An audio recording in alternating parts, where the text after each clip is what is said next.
columna y baluarte de la verdad, edificando con sana doctrina a la Iglesia de Cristo.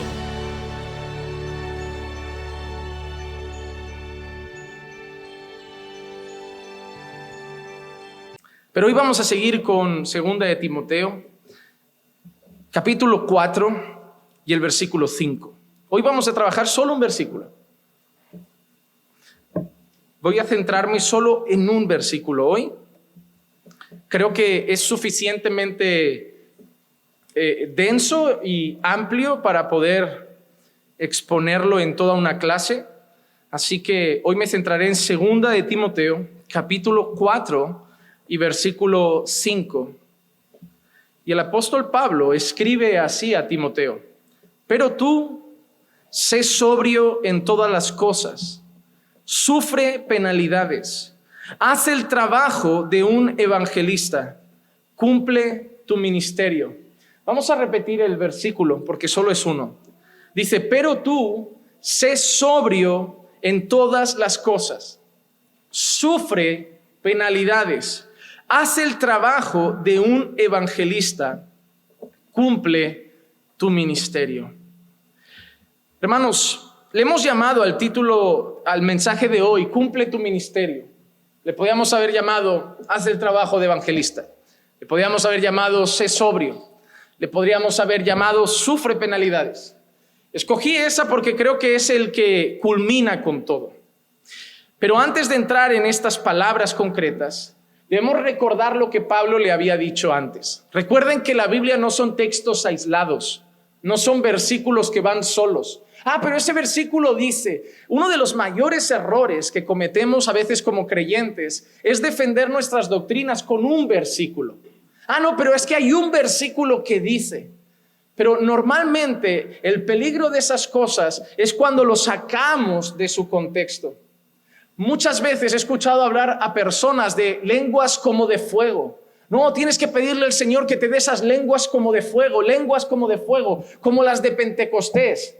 En la mente de esa persona, cuando leen Pentecostés y dicen que se derramaron lenguas como de fuego y que el Señor las dio a todos los que estaban, esas personas piensan que son esos idiomas que no son comprensibles para el hombre. Pero cuando nosotros leemos la expresión de las lenguas en Pentecostés en su contexto, vemos que hay personas de distintas nacionalidades que preguntan, ¿qué hacen esos hombres hablando en el idioma que nosotros hablamos desde que somos pequeñitos? ¿Qué hacen esos hombres hablando en nuestra lengua materna?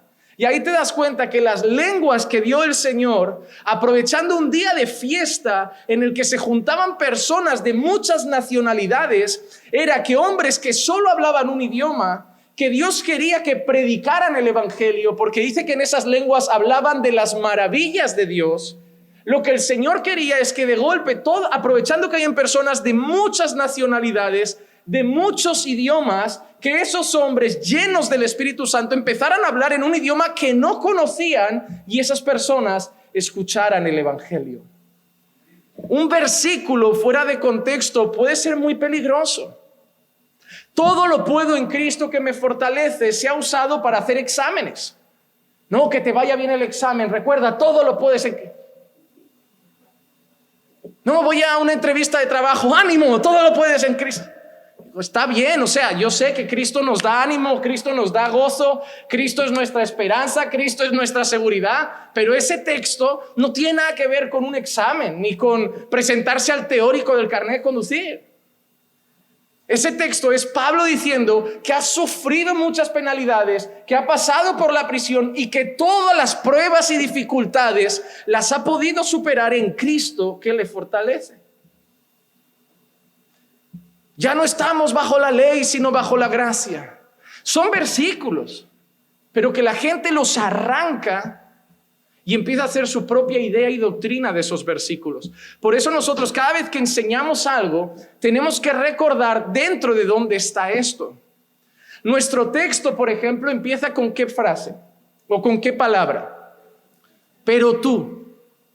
Oye, ese pero tú tiene un sentido muy claro, es un contraste. Es como decir, Juanma, esa persona es así, pero tú eres así. Esa persona hace esas cosas, pero tú haces esas cosas. Ese niño se porta así, pero tú te tienes que portar así. Ese pero tú es un contraste. Es un contraste. La pregunta antes de entrar en esto es: ¿un contraste con qué? Con lo que había dicho antes. Pablo había estado hablando a Timoteo de que debía predicar la palabra en todo tiempo. Insta a tiempo y fuera de tiempo, redarguye, exhorta con toda paciencia. Pablo le había dicho a Timoteo que debía centrarse en predicar la palabra de Dios, predicar la sana doctrina. ¿Por qué? Porque vendrían tiempos en que las personas no soportarían la sana doctrina, las personas tendrían comezón de oír, las personas se amontonarían y serían maestros conforme a sus propios deseos, y las personas apartarían sus oídos de la verdad y se volverían a los, ¿quién lo recuerda? Mitos, buenos alumnos, mitos. Entonces, claro, Pablo le está diciendo a Timoteo: Timoteo, voy a coger esa práctica. Cada día de estudio, los 10 primeros minutos haremos preguntas para ver qué tan fresca tenemos la lección pasada. Eso está bien, eso está bien. Es bueno para ir memorizando las lecciones. La idea de los estudios no es que aprendas, te vayas y se te olvide. La idea de los estudios es que al final aprendas mucho y lo retengas. Entonces, Pablo le había dicho que había personas que iban a predicar una falsa doctrina, personas que ya no estarían en la verdad, personas que ya no enseñarían la verdad. Incluso hablaba de malos hombres que se introducirían encubiertamente en la iglesia y tantas otras cosas.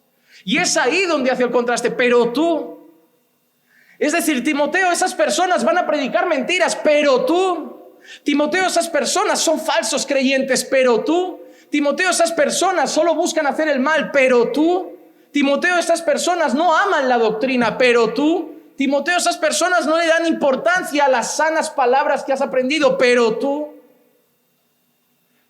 Pablo le está diciendo a Timoteo: Timoteo, hay mucha gente alrededor tuyo que va a caminar mal. Hay mucha gente alrededor tuyo que va a enseñar mal. Hay mucha gente alrededor tuyo que va a ser hipócrita. Hay mucha gente alrededor tuyo que va a ser un falso creyente. Hay mucha gente alrededor tuyo que no va a estar bien en la fe. Hay mucha gente alrededor tuyo que solo va a ser una piedra de tropiezo en el pueblo de Dios. Pero tú tienes que ser distinto. ¿Y sabes qué? Eso sirve para nosotros. Porque siempre estamos pendientes de los que están mal. Como que, hermanos, es cierto, nos gusta encontrar gente que está mal para no tener que estar nosotros bien. Si yo me pongo al lado de alguien que no ora, si yo oro 15 minutos al día, yo soy un hombre de oración. Si yo me pongo al lado de alguien que no le gusta congregar, con que yo vaya el domingo, ya está bien. Si yo me pongo al lado de alguien que aborrece al pastor, con que yo le salude con respeto, yo ya estoy más que satisfecho. Nos gusta encontrar a alguien a veces que anda muy mal para que andando medio bien consideremos que estamos espectaculares ante el Señor. Pero hermano, te voy a dar un consejo. Si quieres crecer en la fe, no te pegues a las personas que están mal, porque nunca te van a mover a crecer. Los que están mal siempre te van a hacer ir para atrás. Es como, ¿para qué correr tanto? ¿Para qué congregar tanto? ¿Para qué orar tanto? ¿Para qué de esto si ya puedes orar en casa? ¿Para qué ir a la iglesia si ya puedes tener tu relación? Y te van a echar para atrás. Hermano, antes de seguir te doy un consejo. Pégate a esas personas que sean mejores que tú. Pégate a las personas que vivan en mayor santidad que tú. Pégate a personas más obedientes al Señor que tú. Pégate a personas que oren más que tú. Pégate a personas que lean la Biblia más que tú. Pégate a personas que sean más piadosas que tú. ¿Sabes por qué? Porque te van a empujar a crecer. Te van a decir: hermano, tienes que orar más. Hermano, ven al culto. No, hermano, no se puede faltar. No, hermano, hay que tener comunión con la iglesia. No, hermano, hay que estar. Te van a empujar. Te van a hacer bien. Es incómodo, porque son los que molestarán a tu carne, pero te llevarán a estar mejor con el Señor. Tú no necesitas gente que te deje cómoda en tu vida espiritual. Tú necesitas gente que te haga crecer en el Señor. Busca personas que te arrastren para arriba, no que te dejen para abajo. Hermano, necesitamos buscar personas que nos animen a pegarnos más a Dios. Nunca nos conviene estar con gente que nos deje estar satisfechos en nuestra relación con el Señor. Hermano, ni yo ni tú, ni nadie todavía está todo lo bien que puede estar con el Señor. Nadie. Todos los que estamos en esta sala y en cualquier sala donde se esté hablando del Señor ahora pueden estar mejor con Dios. No te conformes en tu vida espiritual. Somos inconformistas con el salario, somos inconformistas con el trabajo, somos inconformistas con nuestro nivel de vida. Hermanos, si hay algo en lo que debemos ser inconformistas, es en nuestra vida espiritual. Hermanos, demos gracias por el trabajo que tenemos, demos gracias por la casa que tenemos, demos gracias por el estilo de vida que ya Dios nos ha provisto, pero seamos inconformistas con nuestra vida de oración, seamos inconformistas con nuestra relación con la iglesia, seamos inconformistas con las cosas espirituales. ¿Te has dado cuenta? Solo somos inconformistas con lo material y muy conformistas con lo espiritual. No, alrededor tuyo va a haber gente que los vas a mirar y vas a decir, bueno, yo estoy mejor que esos son malos, yo tampoco soy tan bueno, pero tampoco estoy tan mal. Pero Pablo no mira así a Timoteo. Timoteo, todos esos están mal, pero tú tienes que marcar la diferencia. Ese pero tú es un contraste.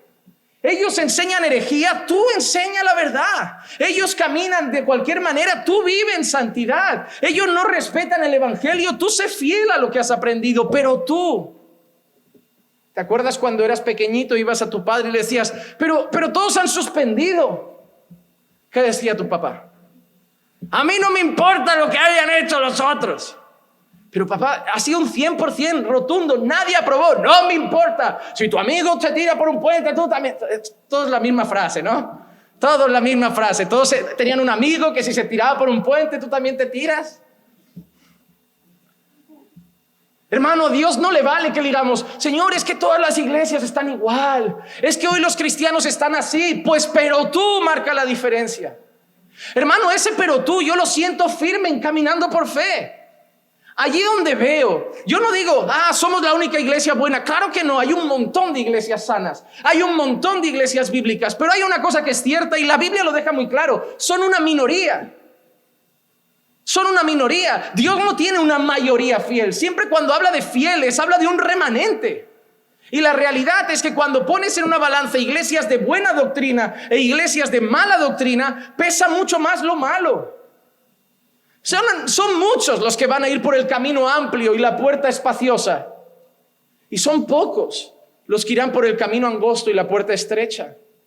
Hermano, no podemos mirar cómo están las otras iglesias, no podemos mirar cómo están los otros creyentes, no podemos mirar cómo está la mayoría, porque el Señor nos dice, pero vosotros marcad la diferencia.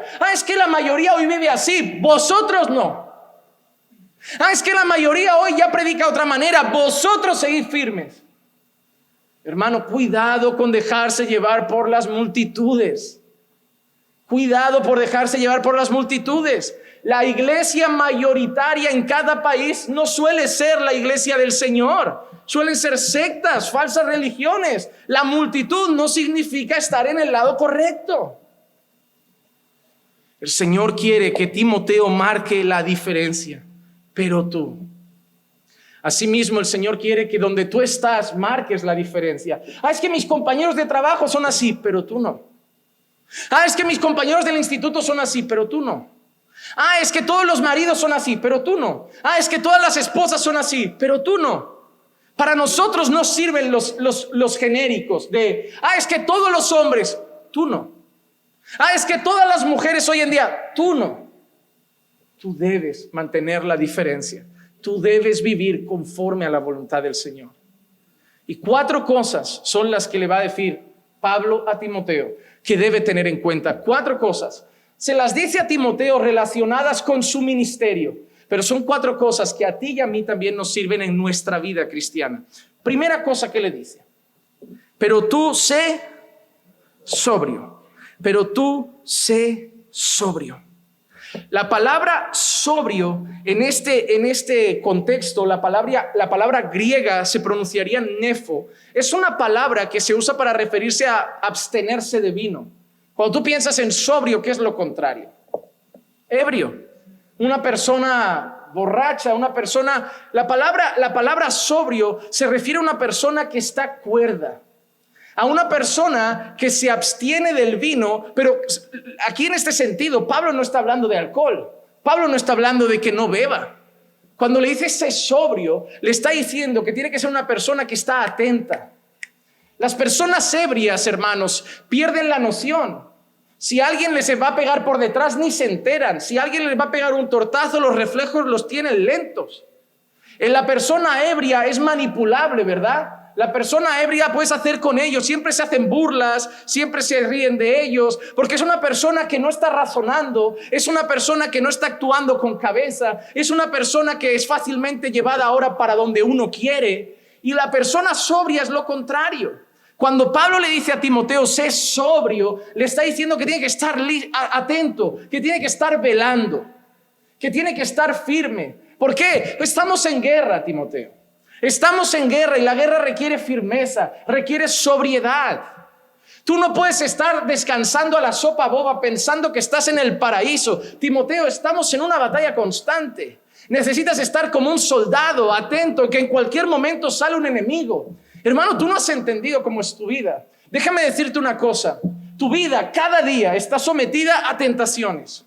Tu vida cada día puede estar sometida a luchas con tu propia carne. Tu vida cada día puede estar sometida a artimañas de Satanás. Porque no sé si lo saben, pero Satanás existe. Sí, no nos puede robar la salvación, pero puede hacernos llevar una vida espiritual miserable. Puede poner tentaciones en nuestro camino. Puede incluso lanzarnos, como dice la Escritura, dardos. Hacernos pensar momentáneamente cosas que no son. Hermanos, si debemos estar atentos. No, ¿por qué estoy pensando esto? Esto no es del Señor. ¿Yo qué hago aquí? Yo no debo estar en este lugar. Yo tengo que salir de aquí. Yo tengo que mirar a otro lado. Tengo que estar sobrio constantemente en mi vida.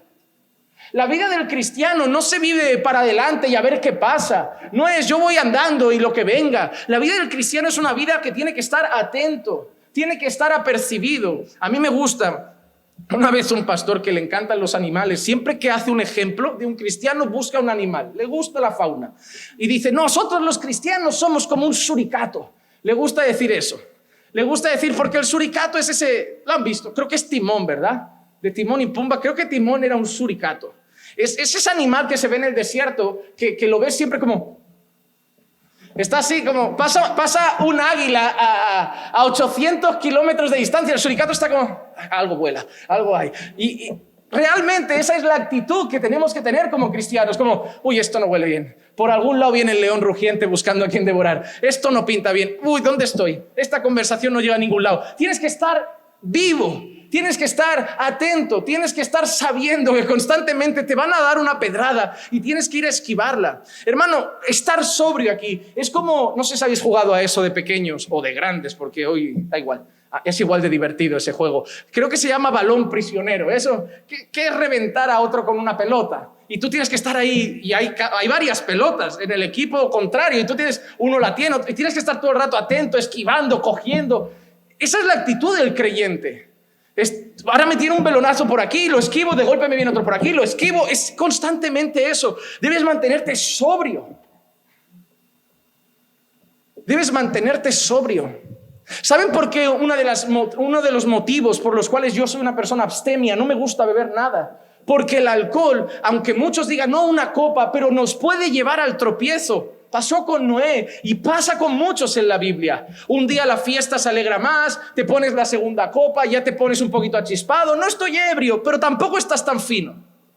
Entonces soy pastor, yo no me puedo permitir el lujo de una palabra maldicha, de un chiste en mal lugar, de una actitud inapropiada. Yo sirvo al Señor, yo soy luz, yo soy sal. Entonces, para evitar un tropiezo tonto, me abstengo y digo, no, yo no juego con los límites. La Biblia dice, ¿podrá acaso ponerse a alguien fuego en el pecho y no quemarse? Hay gente que le gusta ir al precipicio a ver hasta dónde puedo llegar. Y hay gente que es sobria, que le gusta ir 2 pasos para atrás. ¿Pero por qué no vas? Porque yo no confío en mi carne.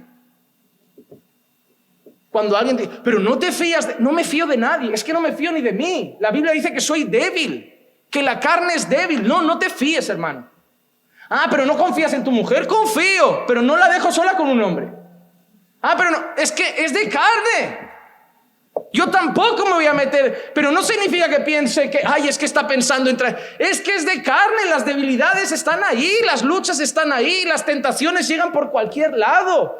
La gente que juega y que cree que es súper fuerte espiritual son la que mañana está fuera de la iglesia, rebozándose en el pecado, y todo empezó con no pasa nada. Hermano, no jueguen, sobrios, atentos en la vida espiritual. Y mira, son varias áreas en las que debemos ser sobrios. Por ejemplo, debemos ser sobrios en la guerra espiritual, como hemos dicho. Primera de Pedro, capítulo 5, versículo 8, dice así: sed de espíritu sobrio. Sed de espíritu sobrio. Mira qué comparación hace. Estad alerta. Estad alerta. Vuestro adversario el diablo anda al acecho como león rugiente buscando a quien devorar. ¿No ves?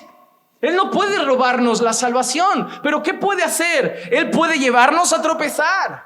Él puede distraernos. Hay un montón de gente que el diablo los tiene bailando la sopa boba, que no tienen tiempo para el Señor, no tienen tiempo para orar, no tienen tiempo para congregar. El diablo está feliz. Dice, mira qué vida cristiana que lleva. Los va distrayendo con 1000 cosas.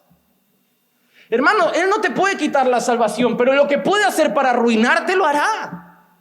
Y si te puede alejar del Señor un poco, lo hará. Y si te puede alejar de tu vida de oración, lo hará. Y si te puede alejar de la comunión con el pueblo, lo hará. Te distraerá como sea, usará cualquier artimaña. Y por eso debes estar con un espíritu sobrio.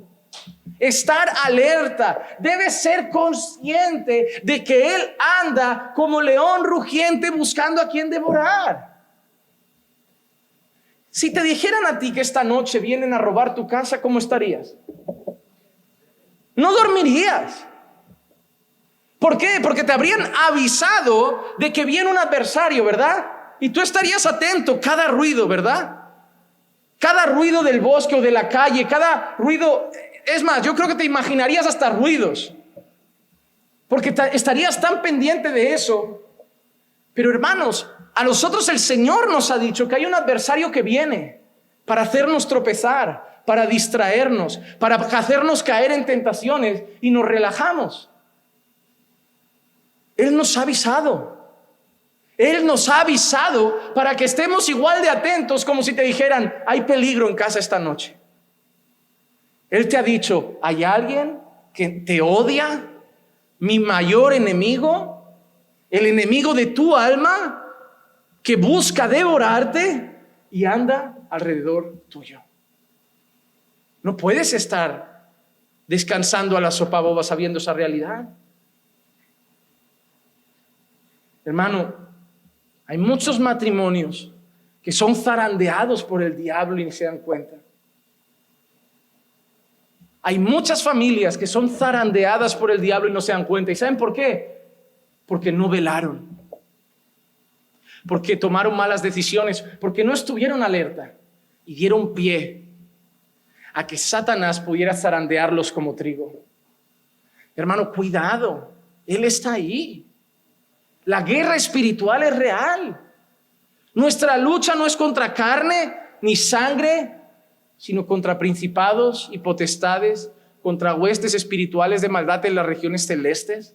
¿No te ha pasado nunca estar discutiendo en tu matrimonio y pararte un segundo y decir, ¿cómo hemos llegado a esta pelea? ¿Cómo hemos llegado a gritarnos? Por una tontería, que es que la conversación ni era por aquí, ahora nos estamos tirando unas pedradas. El enemigo aprovecha, hermano.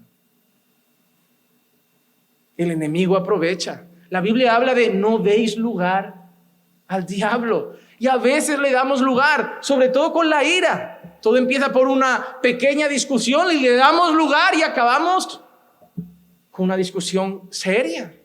Que uno luego piensa y dice, pero ¿cómo hemos avergonzado al Señor así? Y Él feliz, como diciendo, mira, la salvación no se la quito, pero hoy les di el día.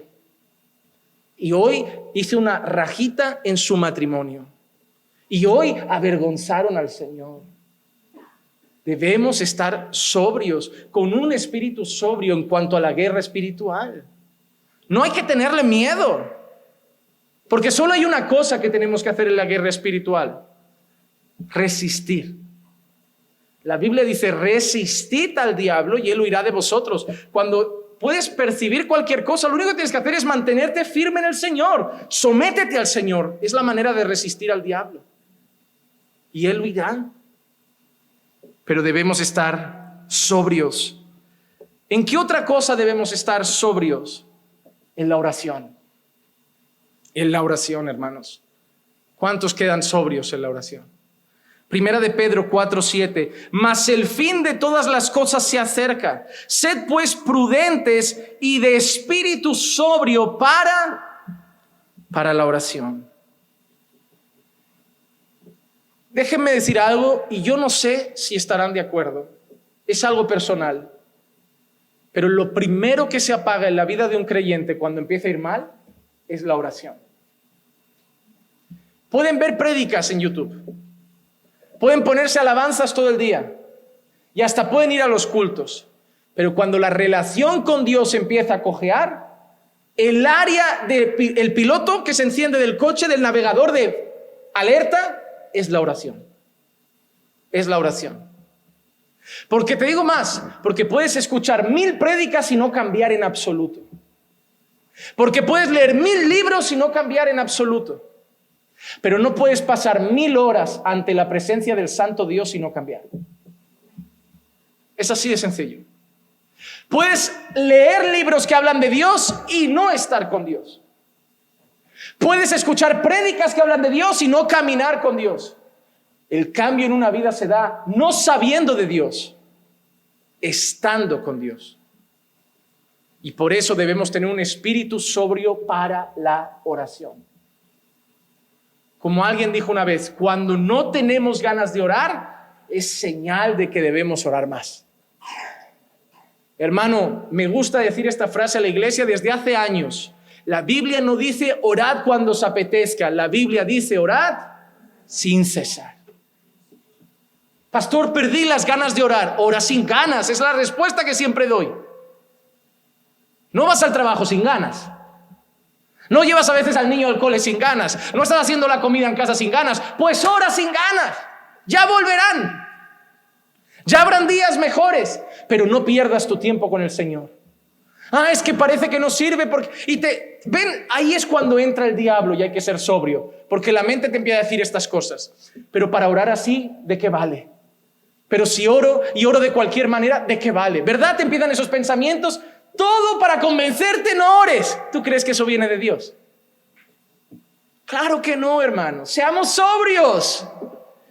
Seamos sobrios. Todo pensamiento que te convenza de no sigas yendo a la iglesia, no ores, no viene de Dios. Y el deseo de Dios es que estemos unidos, que oremos, que practiquemos disciplinas espirituales. Cualquier otro pensamiento no viene de Él. ¿Cómo Dios va a convencerte de que no estés con Él? Pero no somos sobrios. Damos lugar a esos pensamientos, nos creemos la mentira que es una de las principales armas de Satanás. Él es el Padre. Y cedemos. Sobrios en cuanto a la guerra espiritual, sobrios en cuanto a la oración. ¿Por qué? Porque la sobriedad es la principal diferencia entre el impío y el creyente. Primera de Tesalonicenses, capítulo 5, versículos 4 al 6.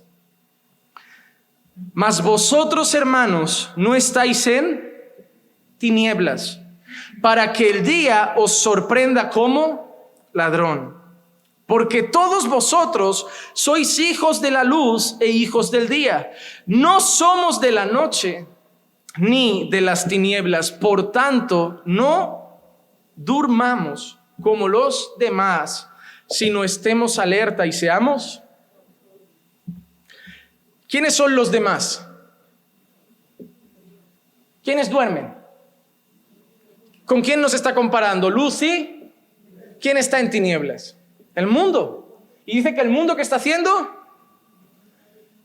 Durmiendo. No está pensando en el Señor. No está pensando que va a haber un juicio, ¿verdad? No está pensando que Cristo viene. No está pensando que cualquier día, nadie sabe el día ni la hora, pero los creyentes sabemos algo. Que Él viene. Que Él viene. Hermanos, esto es solo una teoría mía. Cuando yo estudiaba hace tiempo, hablaba con un pastor. No hay nada mejor entre pastores que especular de cosas. De ¿por qué crees que Dios dijo esto? Inventarte cosas, porque si no está, no hay que inventarlo. Pero voy a hablar de una de mis especulaciones. Yo amo especular, amo especular. Clicia sabe eso, que a veces estoy viendo algo en la calle y digo, yo creo que el vecino ha comprado, ha hecho... Y me dice, ¿pero de dónde sacas toda esa película? Digo, yo tengo una imaginación fértil. Hermanos, yo creo que el Señor no dijo el día ni la hora porque sabe que somos tan pecadores que hubiéramos estado a la sopa boba hasta el último momento. Estoy convencido. No puedo decir que lo dice el Señor ni que es palabra de Dios, pero por ver cómo es el pueblo cristiano, que tiende a relajarse, que solo busca cuando alguien aprieta o cuando hay una necesidad, que normalmente tiene caídas. Yo me imagino que el Señor se hubiera dicho, yo vengo el 20 de diciembre de 2023, pues si yo estoy desviadito el 2020, 21 y 22, no pasa nada, mientras me afirme en noviembre del 2023. Es que me veo que algunos vivirían así, dejándolo todo para el final, porque somos así los seres humanos. Somos así los seres humanos. Aquí hay padres que les dicen a sus hijos, no dejes el examen para último día, estudia cada día. Se lo dicen porque es lo que hay que hacer. Pero cuando hacen el curso de membresía y yo veo las tareas, digo, esto lo ha hecho corriendo, una chapuza. Digo, ¿con qué cara le dicen a los hijos que estudien cada día, que sean constantes, que no lo dejen todo para el final? Y luego hacen esas chapuzas, como lo tengo que hacer, lo hago ya de cualquier manera. Porque el ser humano es así. El ser humano es así. Y nosotros solemos ponernos las pilas cuando llega el día. Por eso, desde que el Señor se va, los discípulos ya empiezan a decir, el día llega, para que estemos constantemente alerta. Pero ¿cuándo vienes? A ver, más o menos, así una fecha, tampoco digo exacto, pero el mes, no lo sé, ni yo, ni los ángeles, solo el Padre. Pues ¿qué hacemos? Hay que velar cada día. No, pero ¿y si hoy es el día que viene? Porque esa es la actitud. La noche no espera al Señor. Los de las tinieblas no aguardan su venida, no piensan en el juicio. Pero nosotros tenemos un montón de palabras que nos dicen que cada uno será juzgado conforme a lo que haya hecho. Y un montón de cosas que nos dicen, yo no puedo vivir de cualquier manera. Yo tengo que estar atento, yo tengo que estar velando. El Señor viene en cualquier momento. Jesucristo regresa. Yo tengo que estar velando. Yo no puedo ser como los discípulos que se quedaron dormidos en Getsemaní. Antes de pasar a la segunda palabra de Pablo, déjame preguntarte algo. ¿Cómo andas de sobriedad? Hemos hablado de ser sobrios en cuanto a la guerra espiritual, hemos hablado de ser sobrios en cuanto a nuestra vida de oración y hemos hablado de ser sobrios en general en cuanto a nuestra relación con Dios, estar velando. Déjame preguntarte, ¿cómo andas de sobriedad? ¿Estás viviendo tu vida cristiana a la sopa boba, tranquilo, como si estuvieras en el mismo paraíso, o eres consciente de que hay una guerra y estás viviendo apercibido? Déjame decirte algo, yo quiero que te examines a ti mismo. Yo no voy a decir nada, ni vengo para juzgar tu vida, pero quiero que la juzgues tú. Tu condición hoy con Dios puede ser fruto de que no hayas sido sobrio. Tu situación matrimonial hoy puede ser fruto de que te hayas relajado. Sabéis, muchos de vosotros, que sí. Se fue enfriando, ¿verdad? Se fue enfriando, se fue enfriando. A veces se fue por unas vacaciones. Me fui de vacaciones, no congregué, le dije al pastor, es que no hay iglesias sanas. Y no congregué y volví ya medio tocado.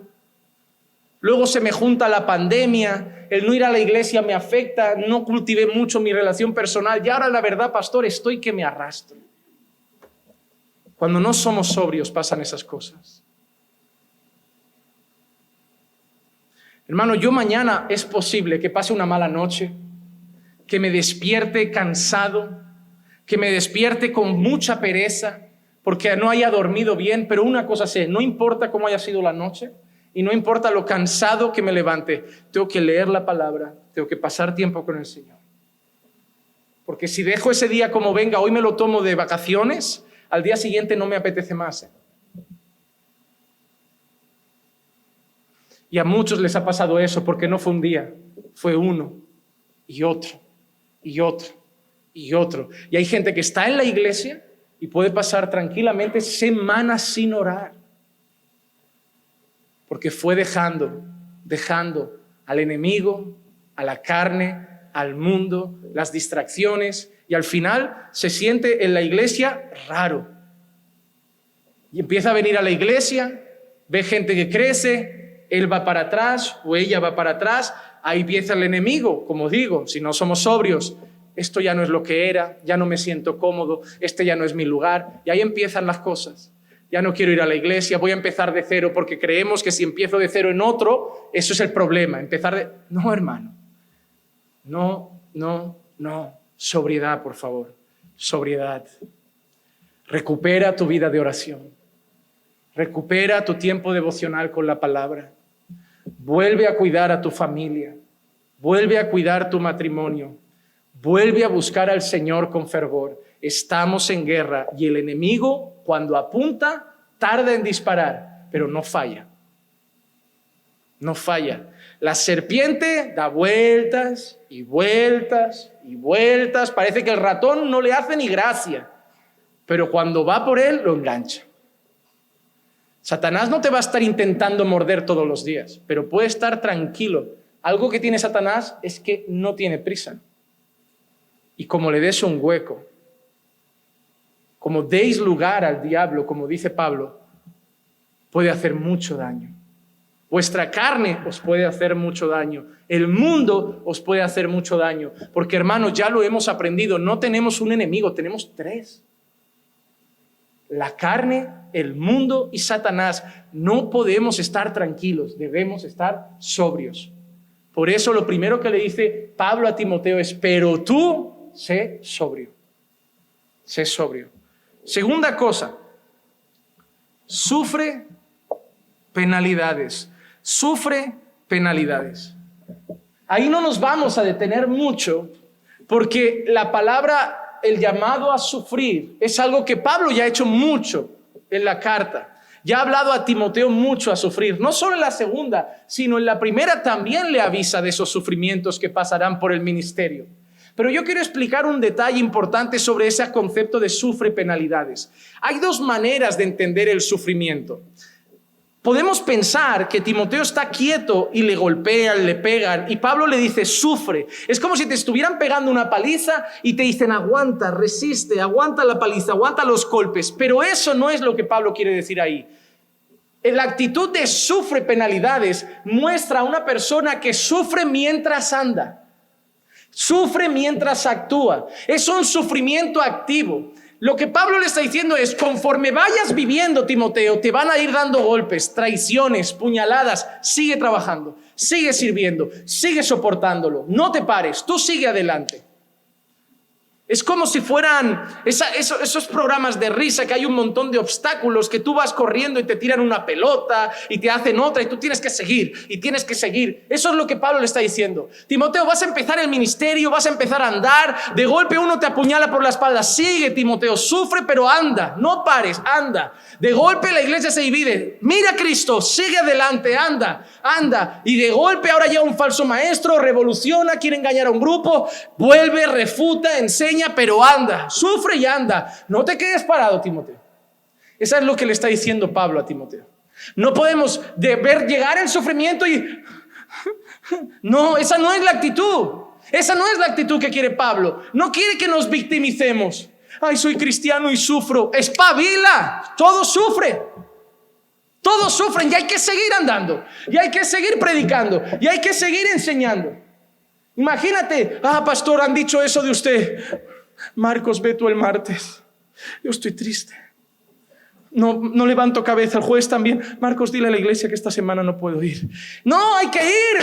Y estará ahí el que te ha traicionado. Y estará ahí el que te dirán que habló mal de ti. Y predicarás y te mirará la cara. Y le dirá amén. Y tú fingirás que nada pasa y tu gloria al Señor. Pero vamos para adelante, que la obra sigue. Y hay más que quieren que 2 o 3 que no quieren. ¿Saben que ese fue mi gran problema? Pasé mucho tiempo perdido, preocupado por cabras. No os vayáis, quedaos aquí. Y las ovejas, como no daban trabajo, las dejaba ahí. Como no hacían nada y no daban problemas, ni las cuidaba. Hasta que alguien me hizo abrir los ojos como, ¿hasta cuándo pastorearás cabras y descuidarás ovejas? Y yo dije, es cierto. Vivo escribiéndoles, preocupado, angustiado por si se van. Son cabras, ¿qué pasa si se van? Y yo, tienes razón, estoy desnutriendo a las ovejas, que son los que necesitan una visita, una llamada, un mensaje, y perdiendo el tiempo con los que critican, no aman la iglesia. No se acabó. Hermano, todo empezó a fluir. Dije, si la cabra quiere venir, que venga, que escuche la palabra, y oraré para que el Señor toque su corazón. Pero yo no voy a perder mi sueño por esas personas. Yo voy a sufrir porque me harán daño, porque las cabras gritan, hacen daño, intentan dividir, traen problemas, pero yo seguiré con las ovejas. Yo estoy aquí para cuidar del redil. Y es verdad, normalmente nos centramos en los que dan. ¿Te has dado cuenta que el niño problemático de clase es el que roba toda la atención de la profesora? Y los que no hacen nada son los que al final quedan. No, hermano, Satanás, hemos dicho, Satanás está ahí, distrae de muchas maneras, pierde el tiempo con uno y descuida 90. No, se acabó. Voy a centrarme en los que quieran. ¿Quieres ser pastoreado? Yo te cuido. ¿Quieres aprender? Yo te enseño. ¿Quieres que nos llevemos bien? Yo te voy a amar. ¿Tú no quieres nada? Yo no voy a preguntarte nada. Porque yo no puedo cambiarte. Porque yo no puedo convertirte. Porque yo no puedo volverte una oveja. Yo puedo orar por ti. Pero yo tengo que cuidar ovejas. Predicar a todos, pero pastorear al redil. Hermanos, Timoteo iba a sufrir mucho, pero debía seguir adelante. Debía seguir adelante. Y el ejemplo que nos da la Escritura muchas veces son los profetas. Miren, por ejemplo, Santiago 5:10, en nuestra carta de los jueves llegaremos un día. Dice, hermanos, tomad como ejemplo de paciencia y aflicción. ¿De qué dos cosas? ¿De qué dos cosas tenemos que tomar ejemplo? Paciencia y aflicción a los profetas que hablaron en el nombre del Señor. Hermanos, si alguien sufrió en el Antiguo Testamento son los profetas. Al que no le cortaron la cabeza, lo rajaron por la mitad, lo cortaron, mataron a su familia, los profetas. Tú imagínate que el Señor te coge y te dice, ¿ves a ese pueblo que mata a todo el que le dice algo, que descuartiza a todo el que habla de pecado, y diles que la ira de Dios viene sobre ellos? El profeta iba, hermano, y sabía las consecuencias. ¿Por qué valoramos mucho la actitud de Natán con el rey David? Ir a un rey, ponerle el dedo en la nariz y decirle, ¿ese hombre eres tú? Eso uno lo hace con los pies temblando. Al rey no se le iba a ver de cualquier manera. ¿No recuerdan la historia de aquella reina que tenía que ir a hablar con un rey? Dijo, es que si el rey no te llama, tú no puedes entrar allí como Pedro por su casa. Oye, rey, una cosa, ¿qué hay para cenar? Esa mujer, cuando le dicen que vaya, incluso dice, y a mí el rey hace un montón que no me llama. ¿Saben qué significa? Que esa señora estaba en su alcoba ahí, solita, viviendo su vida. Cuando el rey quería reina, reina. Era así en aquel entonces. Por eso arriesgó su vida. Porque meterse a hablar con el rey, sin que el rey te diera permiso, te hubiera llamado, te podía costar el cuello, a no ser, recuerdan, que extendiera el cetro. ¿Qué es lo que pasó con ella? Pero que un profeta fuera un rey y le dijeran, ¿por qué le cortaron la cabeza a Juan Bautista? Cuando alguien denuncia el pecado, ¿cómo reacciona la gente? ¿Cómo reacciona la gente? Hermano, ¿cómo reaccionábamos nosotros cuando estábamos en el mundo? ¿Y cómo seguimos reaccionando aún siendo creyentes? Vamos a ser honestos, a nadie le gusta ser corregido. Nos pueden gustar las palomitas, nos pueden gustar las pipas y nos pueden gustar el chocolate Nestlé con almendras, pero la corrección no le gusta a nadie. Tenemos que orar para que el Señor nos haga humildes, para aceptarla, para tragar y respirar, pero no nos sienta bien. No nos sienta bien. Y normalmente cogemos rabia con aquel que nos corrige y soltamos los versículos clave de el que esté libre de pecado, que tire la primera piedra. No juzgues para no ser... Pero en el fondo es que me molesta que me digan la verdad.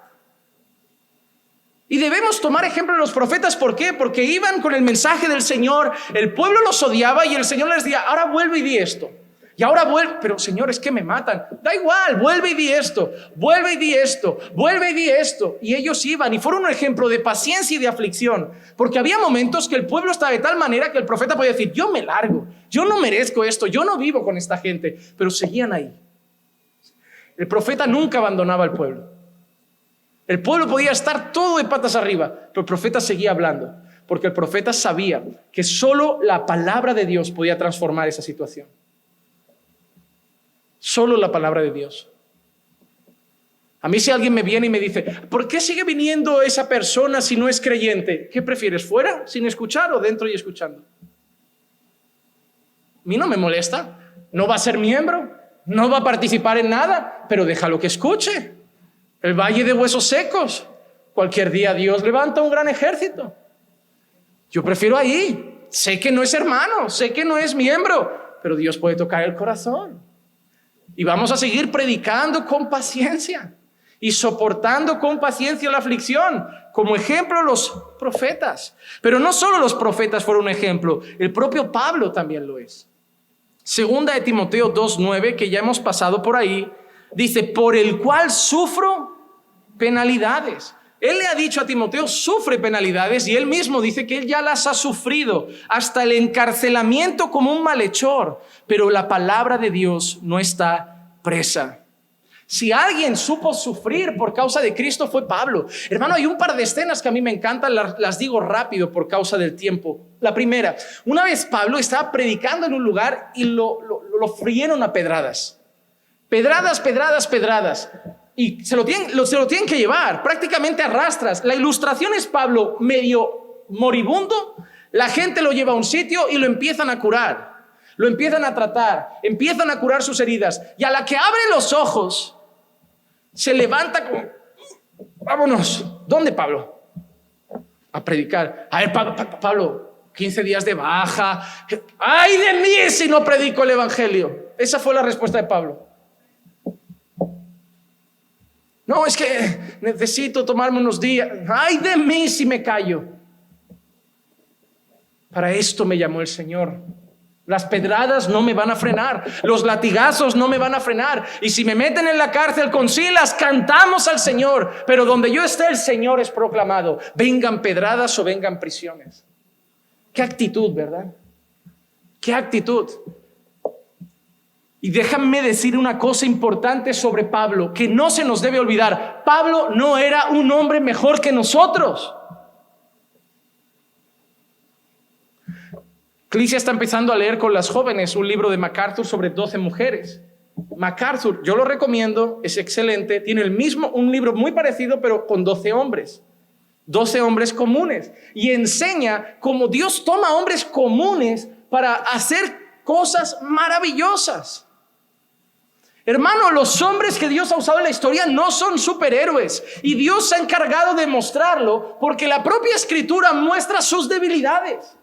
Para que nosotros entendamos que hombres débiles y fallos fueron usados por Dios.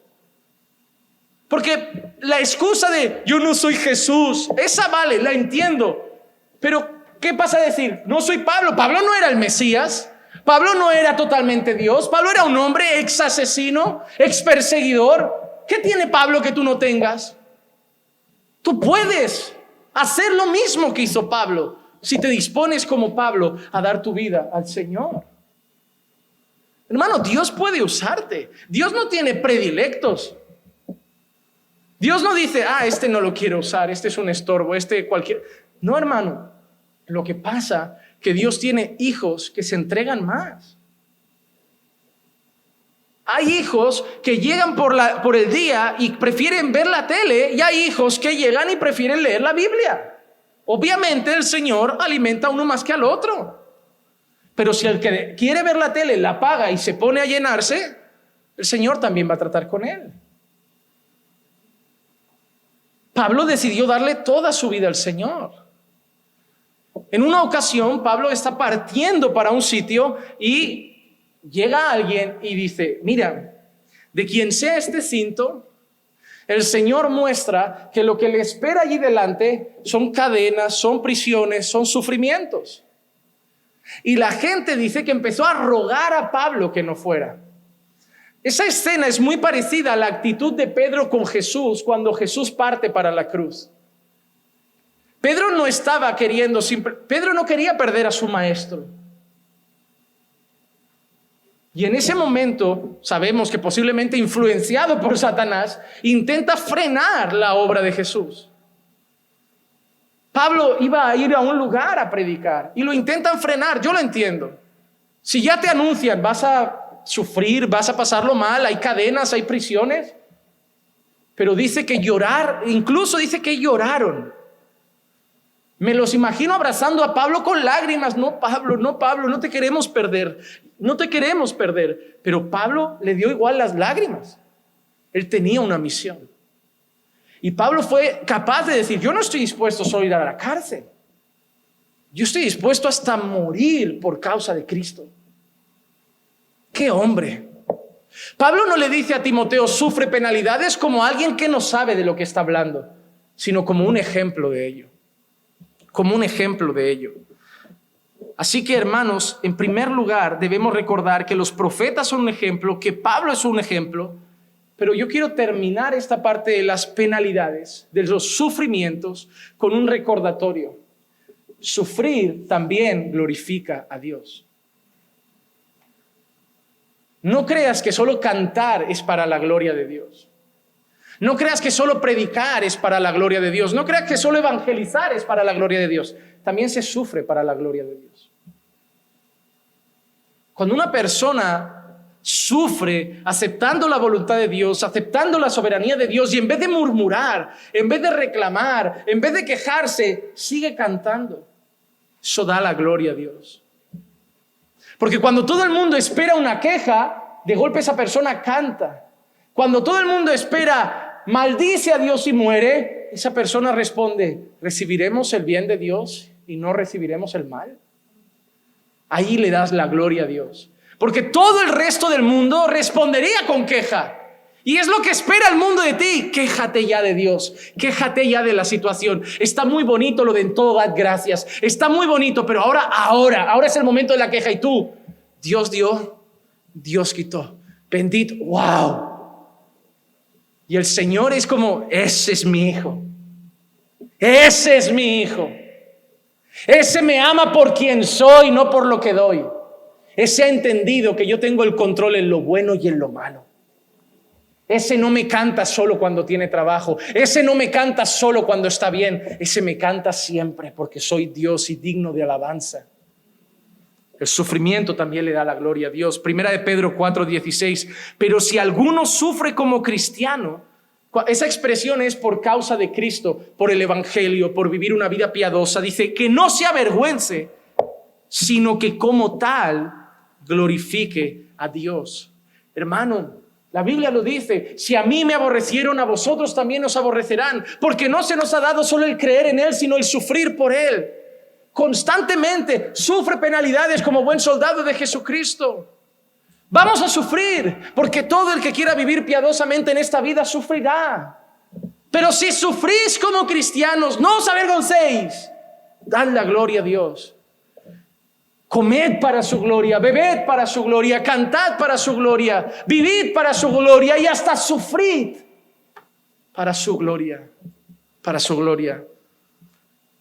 Vamos a pasar a la tercera palabra, que si no se me va el día. Y esto que era un versículo, hoy con 2 no hubiéramos llegado. La tercera cosa que Pablo le dice a Timoteo, haz trabajo de evangelista.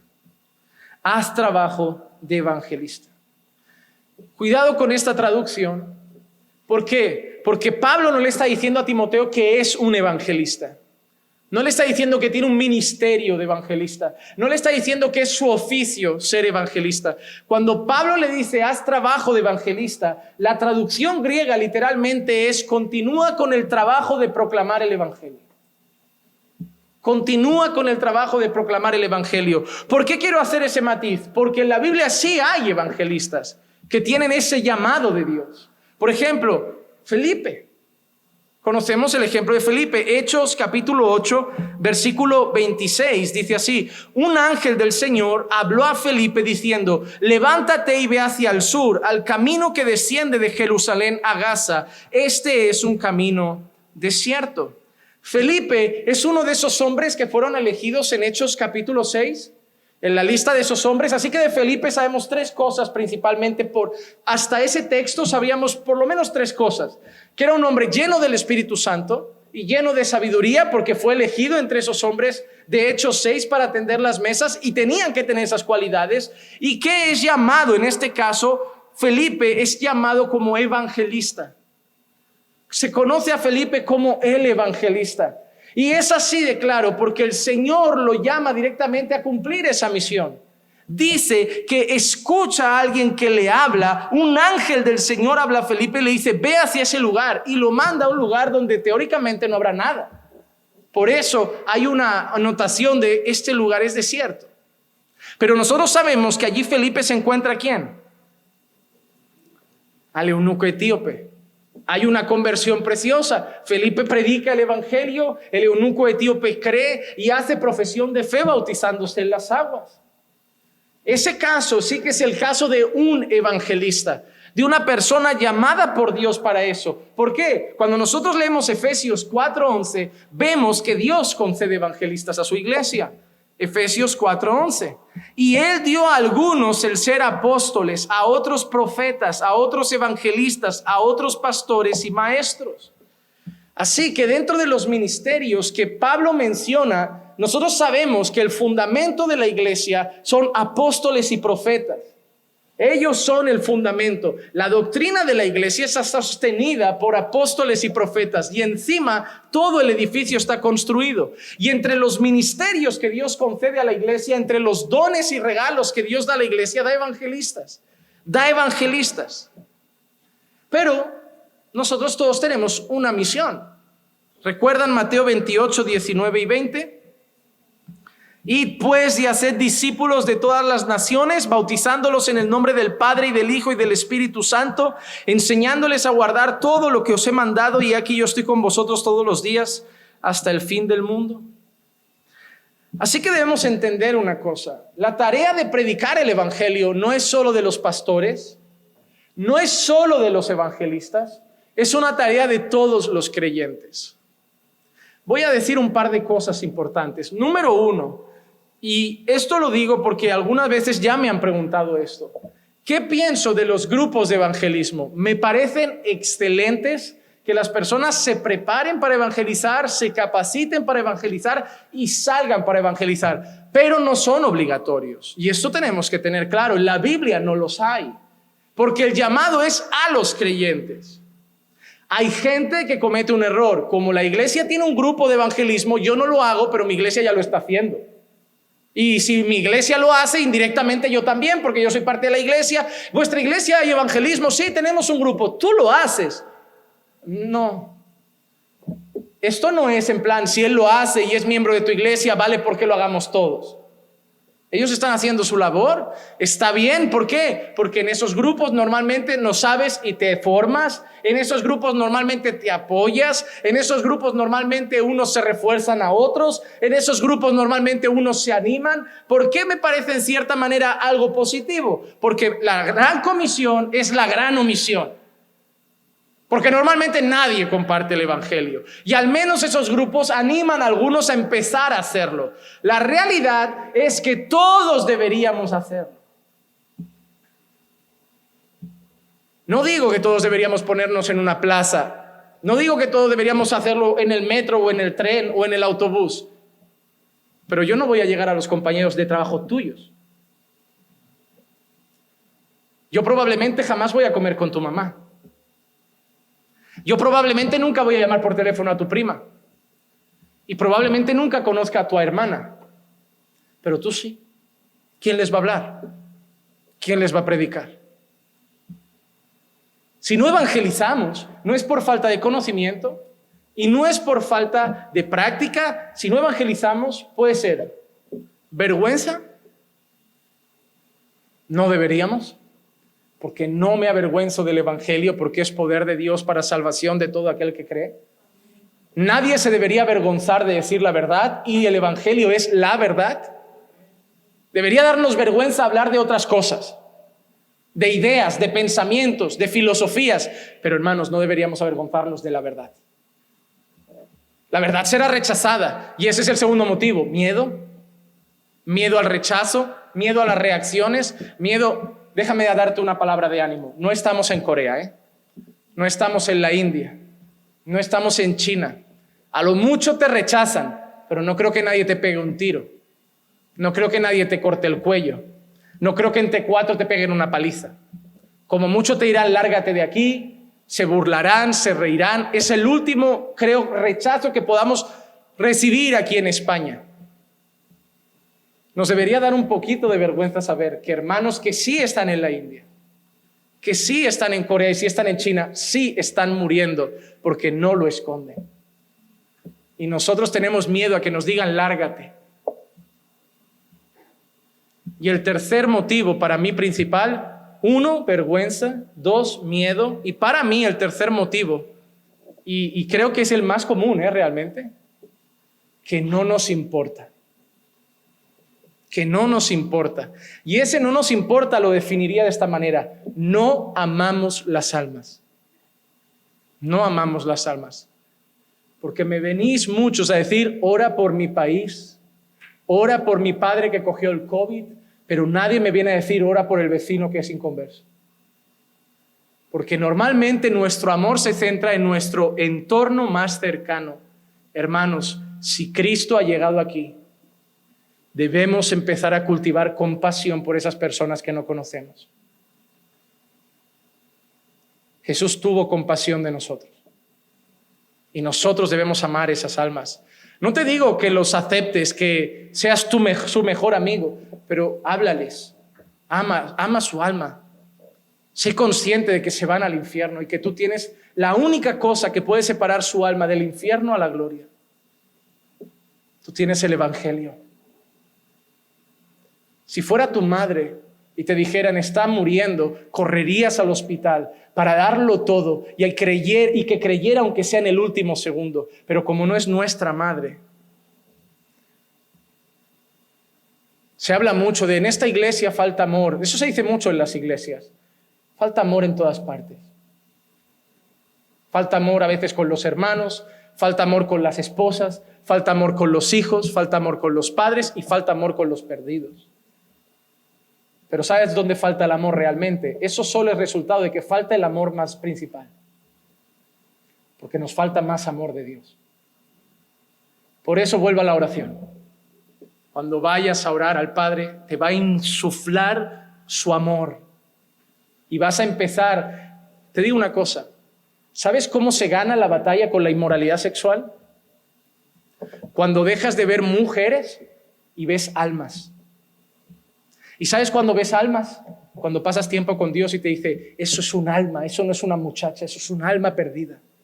Tú no te debes masturbar, tú no debes ver pornografía, tú debes pensar que se está yendo al infierno y tú podrías predicarle. Empiezas a ver las cosas de otra manera. Parece que ya no ves carne, que ves lo de dentro.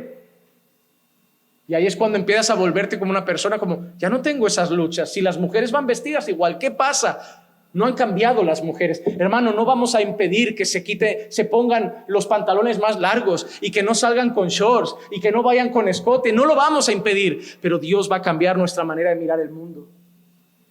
Jesús andó entre rameras y no codició ninguna. Podemos hacerlo, pero solo tenemos que empezar a mirarlas como Jesús. Él no veía una ramera para pedirle el precio. Él veía un alma a la que salvar. Así nosotros tendríamos que mirar a las mujeres. La única que debemos codiciar es la que nosotros tenemos como esposa. El resto son almas o son hermanas que necesitan ayuda espiritual o cualquier cosa a nivel espiritual, o son almas perdidas que necesitan salvación. Pero nosotros ya no veremos carne como el mundo ve. Volvemos a lo mismo. Cultivemos nuestra vida de oración. Todo cambia, hermano. Yo no dejé de ver pornografía cuando yo leí mucho sobre la inmoralidad sexual. Yo dejé de ver pornografía cuando el Señor cambió mi corazón. La teoría la sabemos todos. La teoría la sabemos. Todo el mundo sabe que la pornografía está mal. Todo el mundo sabe que la masturbación está mal. Todo el mundo sabe que esas cosas, si caemos, no es porque no lo sabemos. Porque no hemos sido transformados por el Señor. Hermano, te lo digo en serio, oremos más. Todos, yo también, oremos más. Y ya verás cómo tu matrimonio empieza a respirar paz, tu casa empieza a tener armonía. Hermanos, Dios sigue respondiendo las oraciones. Yo no sé si han dejado de creer en eso. El problema es que pedimos poco. De verdad, pedimos poco. Dios nunca ha dicho, te dejo solo que me pidas una cosa, o te dejo solo que hables conmigo 10 minutos. Por el contrario, Dios ha dicho, pídeme, todo el día, ora, clama, ruega, suplica, que yo te escucho. Y no lo disfrutamos. El mundo no sabe qué es ese privilegio. Nosotros tenemos libre acceso al trono de la gracia, y le decimos al trono de la gracia, no me apetece ir al trono de la gracia. La peli está entretenida. El trono de la gracia va a estar siempre. Wow, hermanos, si supiéramos lo que Cristo nos ha regalado. Lo que Cristo nos ha regalado. Cuando Pablo le dice a Timoteo que haga trabajo de evangelista, se refiere a que predique el evangelio. Hay una diferencia entre un evangelista y cualquier creyente. Todos los creyentes debemos predicar. Lo voy a describir y no me adjudico esa frase porque me lo dijo un buen amigo. Yo le dije una vez, oye, Dios hace evangelistas, pero todos tenemos que evangelizar. ¿Cuál es la diferencia? Él me dijo, el creyente evangeliza porque debe orar, ahí debe evangelizar. Es su deber, es su responsabilidad y lo hace. Hasta a veces se debe forzar a hacerlo. El evangelista no puede hacer otra cosa. El evangelista no puede vivir sin hacerlo. El evangelista ve oportunidades y donde hay un alma, ahí ve la necesidad de hablar, ahí ve la necesidad porque Dios lo ha llamado a eso. Todos tenemos una misión, el evangelista no tiene otra. El evangelista mueve su agenda y su vida en relación a una cosa, predicar el evangelio. Nosotros lo predicamos conforme vamos pudiendo porque es nuestro deber. Él vive para eso. Vosotros como hermanos os cuidáis unos a otros. Sois hermanos en Cristo. Yo vivo para eso. Yo tengo la responsabilidad de que no falte el alimento, de que no falte la instrucción, de que no falte la palabra, de velar por vuestras almas, de presentarlas al Señor en oración. Yo no puedo hacer otra cosa. Esa es la diferencia entre algo que debemos hacer todos como creyentes y un llamado de Dios. Un llamado de Dios. Y vamos a la última palabra, la cuarta. Hemos dicho, sé sobrio. Hemos dicho, ¿qué más? ¿La segunda cuál era? Sufre penalidades. La tercera, haz trabajo de evangelista. Y vamos a la cuarta, cumple tu ministerio. Y quiero volver a destacar algo. La palabra ministerio aquí, realmente, para ser más precisos, debería ser la palabra que entendemos por diaconía. Lo que realmente está diciendo aquí Pablo a Timoteo es cumple tu servicio. Cumple tu servicio. Cumple tu diaconía. Cumple tu misión. Por ejemplo, hay otro hombre al que se le dice algo similar. Arquipo, Colosenses 4:17 leemos. Y decid a Arquipo, cuida el ministerio que has recibido del Señor para que lo cumplas. El Señor les había dado una misión a Timoteo, a Arquipo. Y Pablo le está diciendo a Timoteo que debe cumplir la misión que Dios le ha dado. ¿Por qué? Porque muchas veces, hermanos, a veces somos como Jonás. Dios nos manda a hacer cosas, pero tenemos una tendencia a querer ir en sentido contrario y huir de la voluntad del Señor, como si al final nos fuéramos a salir con la nuestra. Hermano, debemos cumplir la voluntad de Dios para nuestras vidas. Debemos cumplir la misión que Dios nos ha dado. Hace mucho tiempo de esto ya. Se me pasó hace mucho tiempo cuando, en un momento muy cansado del ministerio, Se me pasó por la cabeza decir, ¿sabes qué? Plego, me voy a la IEG, que es una muy buena iglesia, amo a los pastores, sé que voy a estar bien y me siento a ser un miembro más. Pero alguien me dijo, ¿y cuánto vas a durar? ¿Cuánto vas a durar ahí sentado y tus ojos van a empezar a mirar para todos lados? ¿Y por qué no se está haciendo esto? ¿Y por qué no se está haciendo eso? ¿Y por qué no se dice esto? ¿Y por qué? ¿Y por qué? ¿Y por qué? Si el Señor te ha puesto a servir en una cosa, aunque tú te quieras sentar, te vas a querer poner ahí otra vez, no vas a poder dejarlo. Hay un caso muy bonito. Había un hombre que se llamaba Martin Lloyd-Jones. Pueden leer libros de él, son excelentes. Ese hombre empezó a servir al Señor, era médico, trabajaba en la medicina, ganaba muy bien y empezó a servir al Señor. Y en un momento del ministerio, por motivos varios, Martin Lloyd-Jones decide dejarlo y dedicarse otra vez a la medicina. Puede haberse cansado, puede haber visto muchas aflicciones y decir, no, esto no es para mí, yo prefiero la medicina, más tranquilo. Los pacientes, si uno da trabajo, lo tratas medio mal, se murió, ay, se apagó, no pudimos hacer nada. Está ahí, más tranquilo. Pero al volver a la medicina, poco tiempo después, Martin Lloyd-Jones se vuelve al ministerio. Y un día alguien llega y le dice, ¿por qué has vuelto? Y le dijo, yo de verdad intenté volver a la medicina. Lo intenté con todas mis fuerzas. Sabía que iba, número 1, a ganar mejor. Número 2, a estar más tranquilo. Número 3, a tener mejores horarios. Y número 4, a tener menos dolores de cabeza. Pero no podía. Dios me empujaba y me decía, tu lugar es la capilla, tu lugar es la capilla, tu lugar es la capilla. Cuando el Señor te llama a algo, no puedes hacer otra cosa. No puedes hacer otra cosa. Cuando tu vida se dedica a predicar, a enseñar o a pastorear, hermano, tú tienes que forzarte a frenar y decir, tómate un poco de descanso.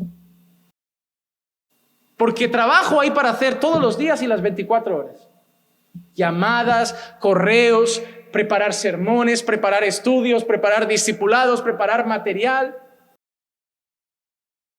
Si hubiéramos tenido el campamento de verano, si lo hubiéramos tenido, hermano, son 5 sermones en 2 días y medio.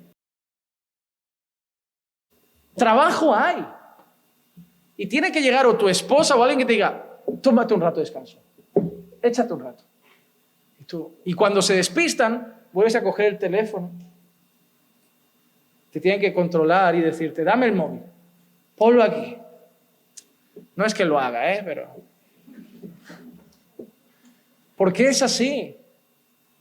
Porque de golpe la lucecita del móvil lo tienes en silencio, pero empieza a parpadear blanco y dices, eso es WhatsApp. ¿Y si ha pasado algún hermano? ¿Y si tienen un problema? Eso sí, da mucho coraje cuando te escriben el WhatsApp 9:30 de la noche y la pregunta es, ¿qué tal? Digo, no, eso sí que no.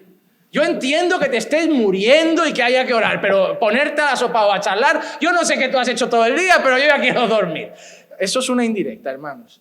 Si alguno a las 9:30 empieza, pastor, mire este vídeo. No, hermano, no es buen horario, no es buen horario. Pero tenemos un llamado de Dios y debemos cumplirlo. Muchos de vosotros no vais a ser pastores y no vais a ser evangelistas y muchos no seréis maestros. No todos pisaréis un púlpito, pero todos tenéis una misión. Muchos sois esposos, sois padres, sois hermanos en la fe, sois miembros de una congregación que tiene muchas cosas, se puede servir de muchas maneras. Y Pablo quería que Timoteo cumpliera su misión. ¿Por qué? No sé si lo recuerdan, pero Timoteo había tenido un problema. ¿Recuerdan este texto? 2 de Timoteo 1:6. Por lo cual te recuerdo que avives el fuego del don de Dios que hay en ti por la imposición de manos. Algo le había pasado a Timoteo que se había apagado. Se había apagado su fervor, se había apagado su servicio. Y Pablo le dice, avívalo. Y ahora termina diciéndole casi al final, cumple tu ministerio. Ya te he dicho que avives ese don. Ya te he dicho que recuperes el fervor. Ahora te digo, cumple la misión. Porque Pablo entendía que todo creyente es un siervo de Dios. Especialmente los ministros del Señor. Segunda de Corintios 4:5, porque no nos predicamos a nosotros mismos, sino a Cristo Jesús como Señor y a nosotros como siervos vuestros por amor de Jesús. Por amor de Jesús. Hermano, el Señor nos ha llamado a todos a servir, especialmente a sus ministros. Y me gusta que use esa palabra, siervos, porque nunca dejará que un pastor se enseñoree de la iglesia. La Escritura lo dice, que debemos cuidar del redil, no como enseñoreándonos de ellos, con amor, con paciencia, con mansedumbre, velando por sus almas, como quienes han de dar cuentas. Pero somos siervos. Así que Pablo le ha dicho a Timoteo que sea sobrio, le ha dicho a Timoteo que sufra, le ha dicho a Timoteo que haga trabajo de evangelista. Y le ha dicho a Timoteo que lleve su misión hasta el final y la cumpla. ¿Saben quién es el ejemplo de las 4 cosas? Cristo. Fue tentado en todo, pero sin pecado. Eso es sobrio, hermano. Fue atacado por el mismo diablo, no en el paraíso como Adán, en el desierto con hambre. Y se mantuvo firme porque estuvo sobrio. Si eres el Hijo, no solo de pan vivirá el hombre. Y él siempre sobrio. No me la cuelas, no me engañas, no me la vas a liar. Número 2, ¿quién sufrió más que nuestro Señor? ¿Quién sufrió más con nuestro Señor?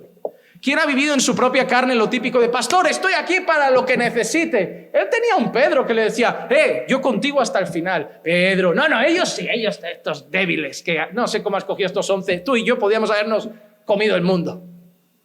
Pedrito. Qué fácil se ve todo cuando estás entre creyentes. Ya verás cómo en vez de 11 hermanos tengas a 11 soldados alrededor. Ya verás cómo cambia tu argumento. Él supo lo que es ser traicionado, él supo lo que es ser negado por los suyos, él supo lo que es llegar solo al final, él supo lo que es sufrir por nuestros pecados. Número 3, ¿cuál es la tercera cosa que le ha dicho Pablo a Timoteo? Haz trabajo de ¿quién predicó más que nuestro Señor? ¿Quién se dedicó más que nuestro Señor a llevar el evangelio por todas partes? Y finalmente le ha dicho, cumple tú. Lleva hasta el final tu misión. ¿Y quién la llevó hasta el final? Juan 17:4. Yo te glorifiqué en la tierra, habiendo terminado la obra que me diste que hiciera. La llevó hasta el final, hermanos. Cristo no dejó la obra a medias. Cristo se subió en aquella cruz y dijo, consumado es, punto y final. Vine para un propósito y está cumplido. Hay un momento muy bonito en la historia, no me voy a alargar en esto, pero que los discípulos miran a Jesús en medio de otro pueblecito y dice que en su cara se veía que iba a Jerusalén. Es como que estaba por otro lado, pero los ojos de Jesús ya miraban para allá arriba. Porque piensa que el lugar donde Cristo fue crucificado no se veía desde 10 metros, se veía desde lejos. Cristo podía estar en otra aldea y ya estar viendo el monte donde iba a ser colgado. Para allí que iba. Y nada lo frenó, hermano. Hermano, sé sobrio. Hermano, sufre por Cristo. Haz trabajo de evangelista y da fruto para el Señor. Juan 15:16. Vosotros no me escogisteis a mí, sino que yo os escogí a vosotros y os designé para que vayáis y deis fruto. ¿Para qué te ha escogido el Señor? Para que des fruto, hermano. Y no solo que des fruto, y que vuestro fruto permanezca, para que todo lo que pidáis al Padre en mi nombre, Él os lo conceda. Hermano, demos fruto para el Señor. Deseo de todo mi corazón, el corazón de un pastor hoy aquí arriba, deseo de verdad que hoy Dios haya hablado a tu corazón. Que hoy un punto, 2, 3, los 4, hoy hayan calado en lo más profundo de tu corazón y hoy llegues a casa diciendo, voy a tomar actitudes. Voy a modificar mi agenda, voy a organizarme mejor, voy a recuperar mi oración con el Señor. Voy a entregarme más a Cristo. Esa es mi oración hoy. Todo lo que hoy hemos hablado lo atesoremos y lo vivamos. Vamos a orar.